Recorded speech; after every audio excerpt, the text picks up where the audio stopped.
Хәерле кич. Июньнең соңгы шимбәсендә бөтен илебез зурлап яшьләр көнен билгеләп үтәчәк. Әлеге бәйрәмнең тарихы ерак 1958 елда ук башланса да, хәзерге заман яшьләр сәясәтенең яңа буын вәкилләре белән дөрес эшләүнең аеруча кирәк, әһәмиятле чагы. Шырлар алышыну белән яшьләрнең уй-фикерләре, омтылышлары үзгәрдеме? Киләчәгебез ниндирәк буын кулында булачак? Студиябыз кунаклары белән шул хакта фикер алышырбыз. Хәерле кич, хөрмәтле кунакларыбыз. Тапшыру дәвамында үз фикерегезне тимәләргә басып та җиткерә аласыз. Зәңгәр килешү, кызыл килешмә билгесе. Бүген яшьләр турында сөйләшәбезме? Без яшьләргә керәбез микән ул без әле дә булса? Менә сорыйга әле, яшьләр дип нинди категория кешеләрне атарга була? Ничә яшькә кадәр яшь кеше булып санала?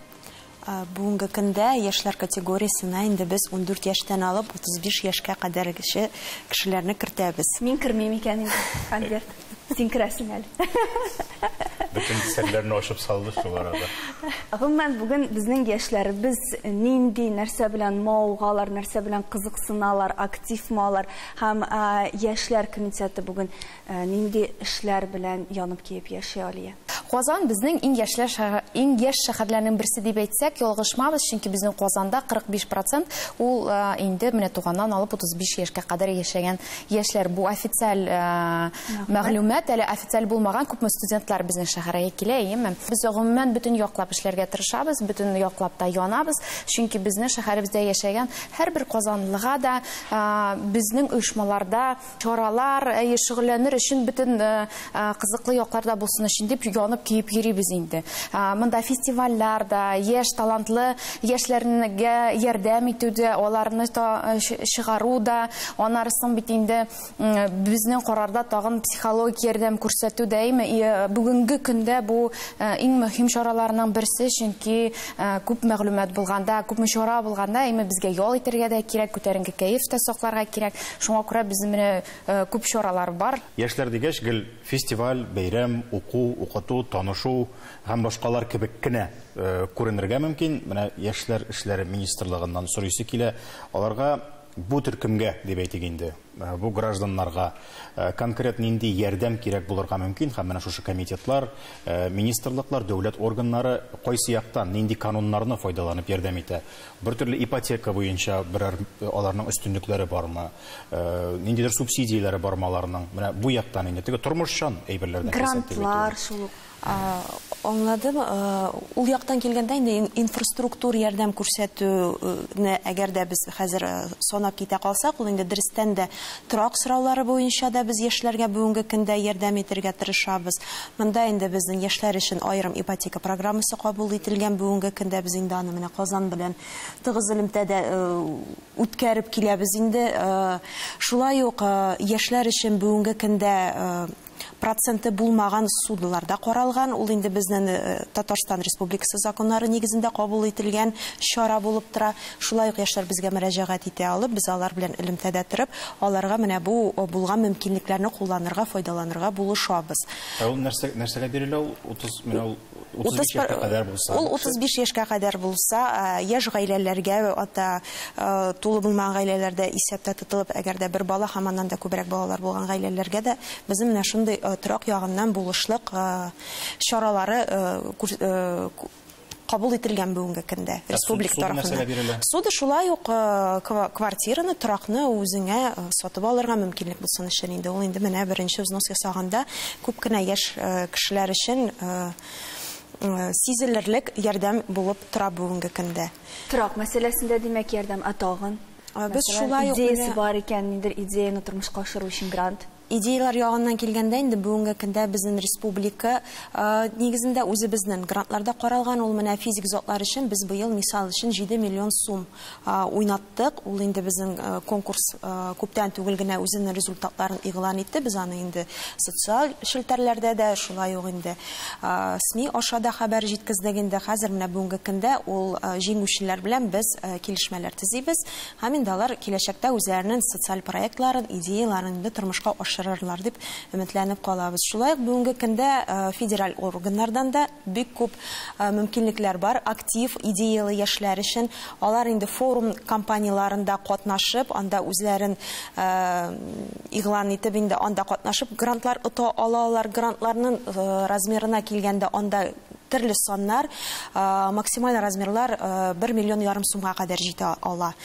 Шулай ук федераль конкурслар да бар. Ул инде аерым игълан ителгән Росмоладеш тарафыннан уздырыла торган вузлар ашада узды. Анда инде студентлар үзләренең вузлары белән берлектә заявкалар җибәрә алалар иде. Һәм инде физик затлар өчен шулай ук менә әле күптән түгел генә игълан ителде. Безнең Татарстан яшьләре 17 миллионнан артык сум аттылар. Килешмичә мөмкин түгел, безнең бүгенге яшьләребез амбициоз һәм идеялы. Аларны ни дәрәҗәдә ишетәләр? Аларның сүзләре үтәме бүген, Айгөл? Минемчә, бүгенге көндә, мәсәлән, безнең Татарстанда, менә шыпшынлап әйтә алам, үзем яшь кеше буларак, Татарстанда барлык мөмкинлекләр дә бар. Менә Айгөл Азатовна әйтеп узды, торак мәсьәләләре, грант мәсьәләләре, аннан кала да менә яшьләр өчен нинди генә якны карамасак, нинди генә өлкәне карамасак, спорт булсын ул.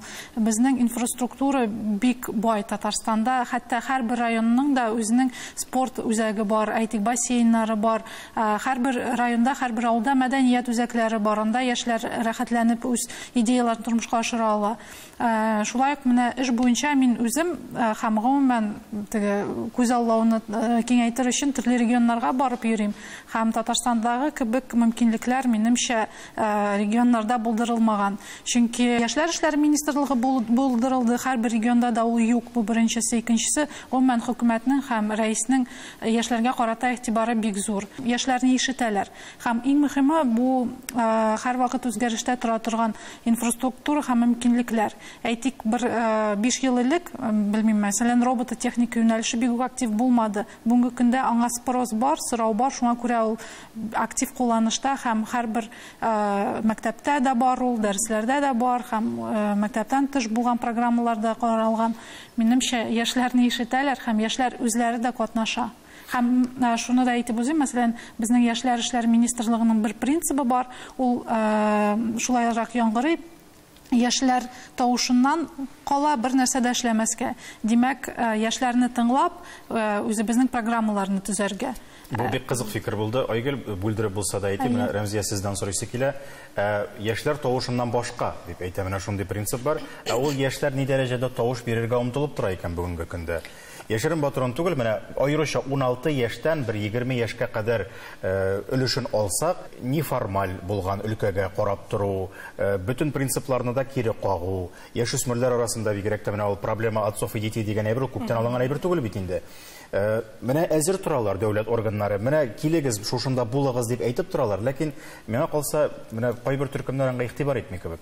Менә сез миңа бик дөрес бирдегез ул сорауны, чөнки мин теге үземне гомер буе яшьләр белән торган кеше дип әйтә алам, чөнки 4 ел Ялкын журналында, хәзер Идел журналында эшлим. Менә яшьләр белән эшләүчеләр, алар миңа калса иң көчле кешеләр булырга тиеш, чөнки яшьләр белән эшләү җиңел түгел. Ник? Чөнки менә без әйтәбез, 13 яшьтән башлап, 35 яшькә хәтле без аңлыйбыз, алар төрле, менә монда да әйтеп киттеләр, аларга үзләренә кызыклы әйбер продукт тәкъдим итәргә кирәк, аларны кызыксындырырга кирәк, аларның бөтенсен барлап торырга кирәк, ярдәм чаралары эшләргә кирәк. Хәтта менә без әле әйтәгез башлык яшүсмерләрдән, менә яшүсмерләр, алар чыннан да менә ничә ел яшәү дәверендә мин әйтә идем, Ялкынның аудиториясе иң катлаулы аудитория, чөнки аларның менә яшүсмерлек чоры, алар әти-әниләрне инде тыңламый, әти-әни әйткән әйберләр, өлкәннәр әйткән әйберләрне алар хәтта дөрес булса да, алар аны дөрес түгел дип әйтергә күнеккән. Күнекми инде аларның үсеш чоры шундый, без аларны аңларга тиеш. Һәм инде аннан безнең китә 18 яшьлекләр. Бүгенге яшьләр нинди дигән сорауга җавап бирсәк, алар менә бик амбициоз. Аларның менә бөтен интернетта алар төрле проектларда катнашырга тели. Һәм инде әмма хәтта 18 яшьне алсак, 18 яшьтә алар андай. Хәтта без менә уйладык, без кем өчен продукт җитештерәбез матбугат чараласы буларак. Ничек куерга безгә 18 25 яшькә хәтлеме? Әллә инде, чөнки хәтта 18 яшьтә, мәсәлән, мин амбициоз булырга телим, 24 яшьтә инде бәлки минем гаиләм бардыр, инде минем балам тугандыр. Һәм инде без матбугат чарасында да инде аларның инде бүтән башка проблемалар, мәсәлән, ипотека проблемасы килеп туа. Шуңа күрә Мында инде бу теге катлаулы сорау, аннан менә проблемаларга да мин тукталасы килә, әйтәсем килә, менә грантлар турында бик күп әйттеләр. Мин әле үзем тагын КФУда югары журналистика мәктәбендә укытучы булып та эшлим. Шуңа күрә яшьләр белән һәр көн аралашып торабыз. Һәм менә шундый проблема бар. Грантлар күп. Яшьләргә мөмкинлекләр күп. Әмма алар яшьләргә барып, бөтен яшьләргә дә барып җитми. Бу турыда сөйләргә кирәк. Матбугат чараларында. Эшләүгез белән файдаланып бер сорау бирим әле. Бик күп остазлар белән аралашырга туры килә. Алар шуның катлык яшьләргә карап аптырый. Бу белемсез, надан студентлар каян килә дип. Менә гафу итегез, бу чыннан да шулаймы? Белем дәрәҗәсе ничегрәк бәялисез, белем дәрәҗәсе? Юк, мин әйтмәс идем. Алар мәсәлән Бөек Ватан сугышының кайчан башланганын да белми хәтта. Дип әйтәләр инде безгә. Яшьләр яшеннән чыкканнан файдалана. Нәрсә сөйләсә дә була аңа. Мин генә дә шундый. Мин үзем һәрвакыт яшьләрне яклыйм инде, әйме? Юк, яшьләр акылсыз түгел, яшьләр бик белемле. Алар хәтта безгә карый да белемлерәк. Әйме, чөнки бар шундый теге, менә сез дә әйттегез аны, теге проблема отцов и детей, балалар һәм әтиләр арасындагы проблема дип инде, әйме. Яшьләр алар башка төрле. Алар бәлки Бөек Ватан сугышының кайчан башланганын белмәскә мөмкиннәр. Әмма әгәр дә алардан ниндидер заманча терминнар белән докторларга сөйли башласалар, трендлар тарихны белмиләр. Докторлар шулай ук белмәячәк ул турыда, һәм алар докторлар турында әйтәчәк. Бу надан абыйларың, алар бер нәрсә дә белмиләр дип әйтәчәкләр. Әйме, шуңа күрә миңа калса, әлбәттә ул теге андый әйберләрне белү кирәк, әмма мин әйтмәс идем бөтен яшьләрне бер калыпка салып, әйме, алар бер нәрсә белми дип, ул дөрес түгел. Мин үземдә кайчакта ниндидер әйберләр буенча миңа шулай карыйлар, югыйсә мин әле яшьләр категориясенә керәм. Әйме, шулай булса да, алар миңа 20 яшьлекләр, 21 яшьлекләр, алар миңа теге, сез шунда белмисез, әйтәм, гафу итегез. Әйтәм, өйрәнәм. Шуңа күрә бездә гафу үтенәбез, чөнки бездә реклама.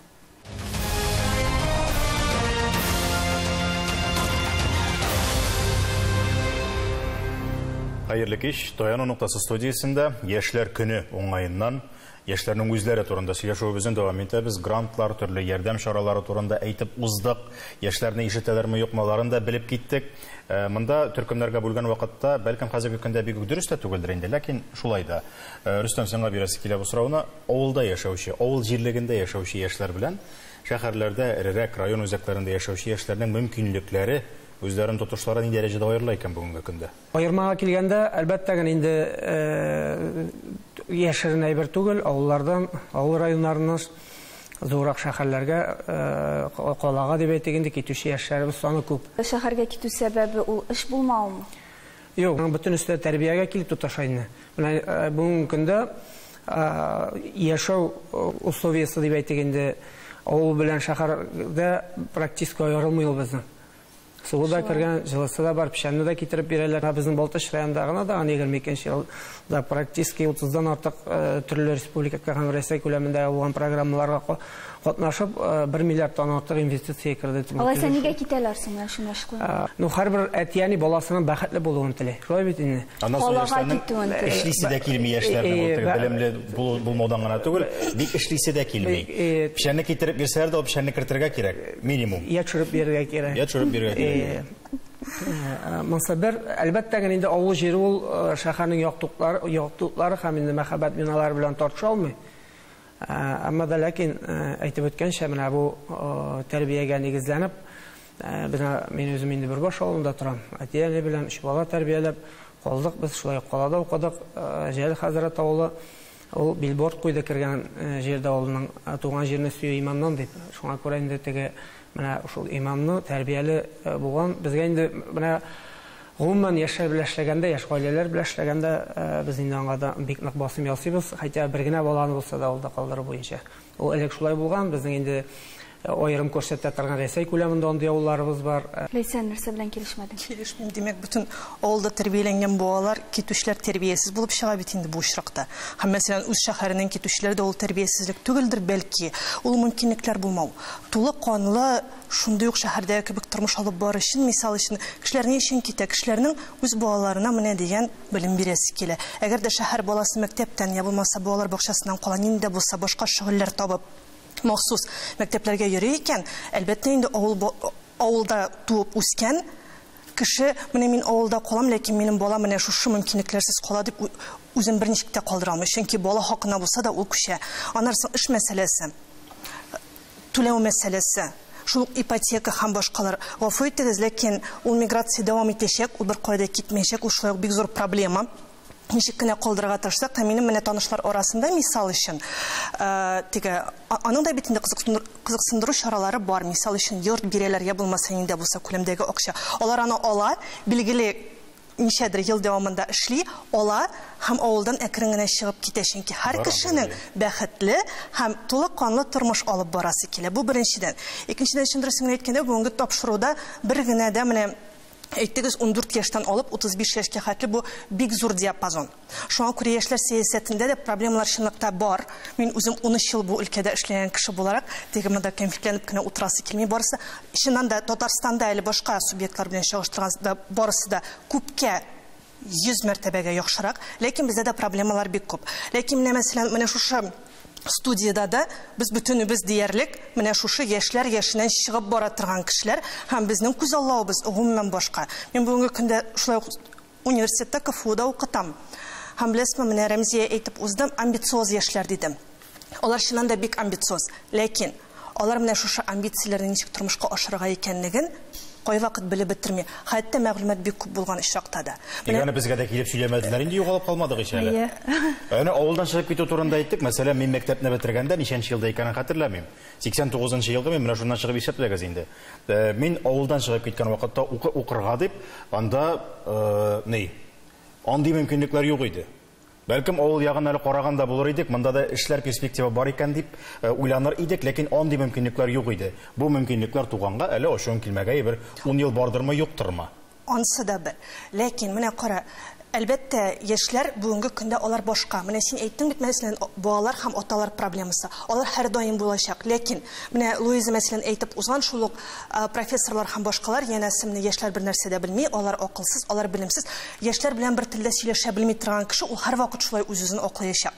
Чөнки ул шушы яшь кеше белән ул коммуникация таба белми. Менә мин үзем 13 ел буе менә шул өлкәдә эшләдем һәм 2 ел ярымнан соң яңадан менә университетка мине чакырып кайтты. Мин кайттым диярлек менә шушы яшьләр янына һәм миңа авыр. Миңа алар белән коммуникация төзү җиңел түгел. Бәлки алар бозылганда шул мөмкинлекләрдән шул. Алар мөмкинлектән бозылмаган, Альберт, юк. Бер кешедә мөмкинлектән, мәхәббәттән бозып булмаган кебек, кеше мөмкинлектән бозыла алмый. Алар кайвакыт күп кенә очракта хәтта алар менә шушы үзләренең планнарын, эшләрендә йөрткән инде булса проектларны ничек итеп тормышка ашыра, кая барып кергә икәнлеген гади генә белми. Рөстәм менә авыл егете буларак әйтә, бик славый кешеләр үсми икән хәзер яңа буында. Менә сәнәкне кайсы яктан тотасын белмәгән, мәсәлән. Яңа сәнәк юк. Безнең бит инде ул балай булса да. Юк, монда дискуссировать итәргә урын күп инде. Менә теге бәхет итәсе килә диләр дигән Казанга китеп кенә бөтен кеше бәхетле булып бетә алмый. Шулай бит инде. Монда менә Кастамар дигән профессор безгә яшьләр министрлыгының коллегиясе вакытында килеп детальный анализ ясап китте. Безнең 10% яшьләр, аларга бер нәрсә дә аларга тәкъдим итәсе юк, алар үзләре актив. Бар 20% яшьләр, бөтен 100%тан алганда 20% аларны әйдәсәң, алар киләләр. Һәм бар безнең 70% яшьләребез, алар белән берничә итеп тә булмый, аларга бер нәрсә кирәк түгел. Менә безнең бүгенге көндә министрлыкның да, бүлек мөдирләренең дә гомумән яшьләр белән кемнәр эшли, менә шушы 70%ның безнең процентный соотношение төшерергә күпмәдер киметергә. Менә шушы битараф булганрак яшьләр кемнәрнеңдер күз алдына чалына да инде. Һәм шушы яшьләрдән чыгып фикер йөртә башлый. Монысы белән килешә. Мәгълүмат буенча инде шулай ук инде статистика соннары шуны күрсәтә. Бүгенге көндә яшь кеше 1 сәгатьтә алган информацияны моннан 10 ел элек яшь кешегә нәкъ 3 ай кирәк булган. То есть инде мәгълүмати яктан аның тизрәк кабул иткән һәм булган баш миендәге информациясы, мәгълүмат ул яшьләрдә безнең бик күп. Шуңа күрә аларның мобильность бик көчле. Айгөл, син сәләттә ничә ел эшлисең әле? Мин сәләткә бала буларак килдем 2006-да. Һәм инде күп кенә еллар Айдаман, хәзерге вакытта Сәләт яшьләр үзәге директоры. Бүгенге яшьләр әлбәттә алар икенче. Без беләбез һәм һәрберебез укыган кешеләр буыннар теориясе бар һәм анда язылган һәм избатланган X, Y, Z поколениялары бар һәм бүгенге көндә менә шушы зумерлар, алар бүгенге көндә интернет әлбәттә аларның тормышларын үзгәртте. Алар чынлап та ирекле, алар өчен чынлап та бернинди шикләр дә юк, чөнки интернетта андый шикләр куелмаган һәм алар тормышта, гади тормышта да аларны күрмиләр. Бу беренчесе, бу яхшымы, юкмы, хәзер анализлап тормыйк, гомумән менә шундый үзгәреш бар. Калганнарына килсәк, бүгенге көндә булган яшьләр көчсезрәк һәм башкалар яисә белемнәре шулай ук югары түгел, мин бу әйберләр белән килешмим шәхсән. Чөнки бүгенге көндә төрле яшьләр бар. Авылда яшәүче нык егетләр дә бар, шәһәрдә компьютер алдында утыручы көчсез әйтик яшүсмерләр дә бар. Һәм алар иртәгә дә шундай булачаклар. Һәм менә Ләйсән әйтеп узды, әйтик, яшьләр әлбәттә чынлап та алар амбициоз, алар үзләренә ни кирәген төп-төгәл беләләр. Һәм алар шушы амбицияларны ничек тормышка ашырырга да минемчә беләләр. Ләйсән белмиләр дип уйлый, ләкин минемчә бүгенге көн яшьләре алар төгәл белә. Аларга менә бу кызык, менә бу кызык түгел. Кызык булмаган чарага алар берничек тә килмәячәкләр. Монда берәй-берне төгәл аңларга кирәк. Бар мәсәлән, бигрәк тә яшьләр сәясәтендә эшләгәндә син бит инде йөзләгән бала белән күрешәсең һәм шундый бераз гына иллюзия туа, янәсе син бөтен яшьләрне беләсең. Фактта ул менә шушы әйтелгән 30% яшьләр алар йөри һәм алар еллар узган саен алар шомара гына, аларның KPI-лары арта, алар яңа ниндер күнекмәләр алалар. Һәм син уйлыйсың, менә алар чыннан да миңа турыдан-туры мөрәҗәгать итә алар һәм башкалар. Ә менә 70% катнашмаганнар. Мен хәзер теге системадан чыгып киткән кеше буларак миңа каршы күрәсезме, күпме кызык булып китте хәзер. 70% мәсәлән ул язмаганны ул тәки язмаска мөмкин. Һәм без, димәк, ул яшьләргә барып җитмибез дигән сүз. Алар белән сөйләшү теле башка, алар белән коммуникация теле башка һәм аларга мисал өчен без тәкъдим иткән фестивальләр, грантлар, конкурслар алар өчен ул кирәкмәскә мөмкин. Чөнки ул үзен гомумән башка өлкәдә күрә. Безнең яшьләр генә түгел, ул яшьтәге кешеләр дә төрлесе. Әйме, әгәр сез инде җирдә эшлисез икән, менә безнең шундый әйтем бар, мен җирдә эшләгән. Район башлыгында эшләгәндә, районда эшләгәндә без һәрбер яшьләрне беләбез. Юкка гына әйтмибез бу 70% дигән. Шуңа күрә төрле оешмалар бар, төрле чаралар бар. Яйгә менә бу общественная организация дип әйтик инде. Менә алар әлбәттә күбесенчә эшлиләр. Аларның да бөтенесе түгел, чөнки социаль челтәрләрдә безнең күбрәк яхшы фестивальләргә дә куябыз, әйме? Мактанабыз күбрәк бәйрәмнәр белән. Чынлыкта эшләнелә күп нәрсә, төрле кызыксына төрле яшьләр белән, яшьләр дә төрлесе бар. Көтеп тора торган теге чәйнәп китергән алар бар. Поверьте, алар булачакта проблемалар турында онытып торып, әз генә бәйрәм турында да сөйләшик әле. Безнең яшьләребезне 24-тә нинди чаралар көтә? Без Урам паркында алдынгылар Көнчыгыш коды исемле фестиваль оештырабыз. Ул 24 июнь көнне сәгать 10-да башлана. Фестиваль кысаларында берничә чара узачак. Ул һава яланнарын җибәрү беренчесе, икенчесе Көнчыгыш милләтләренең иҗади мастер-класслары, оригами, каллиграфия һәм башкалар. Өченчесе хәзер балалар арасында бик популяр булган K-pop бию фестивале, балалар командалары арасында. Ялышмасам, Балтачта күптән түгел генә узып китте. Көтмәгән идем, Рөстәм, сездән. Тагын бер мәйданчыгыбыз ул патриотик юнәлеш буенча булачак. Без Россия гражданнары проект кысаларында без 14 яшьлек Россия гражданнарына беренче паспортларын тапшырачакбыз. Оештыручыларның берсе буларак, дөрестән дә без быел яшьләр көннән алдынгылар хәрәкәте белән берлектә оештырабыз. Без шулай ук ул көнне волонтерлар да үзләренең аерым площадкасын алып барачаклар.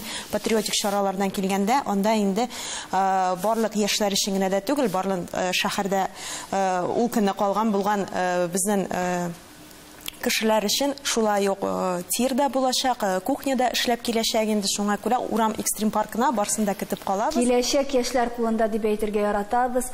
Бу яшьләр акыллы, белемле, эшчән, тырыш, амбициоз булса, бик шәп булыр иде. Таяныр нокта һәрвакыт бар, шуны онытмагыз. Амин дип кенә әйтәм, олы кеше буларак.